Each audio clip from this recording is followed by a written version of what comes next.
Ова е Flash International на ТВ Стар. Следуваат вестите од светот. Од денеска до 25 април над 100 авиони и 1400 маринци на копното ќе одржат досега најголемата вежба на воените воздухопловства на Јужна Кореја и Соединетите Американски држави. Според Министерството за одбрана во Сеул, испланирани се маневарски активности кои ќе бидат симулација на вистинска војна.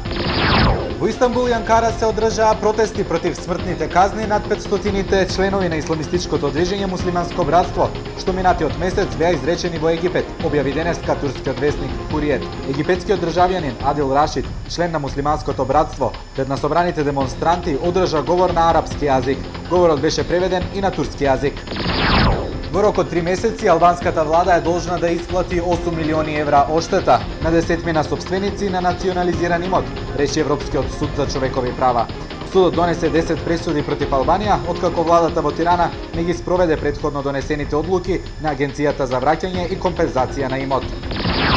Грчката полиција забрани протести во центарот на Атина поради посетата на германската канцеларка Ангела Меркел. Безбедноста во Атина дополнително е зајакната по вчерашната експлозија на бомба, поставена во автомобил пред Централната банка.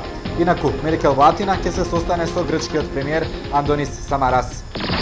Врз поранешната американска државна секретарка Хилари Клинтон бил фрлен чевел додека држала говор во луксузното одморалиште Мандалај Беј во Лас Вегас. Обезбедувањето ја извело жената што го фрлила чевелот и официјални представници изјавија дека таа ќе биде уапсена.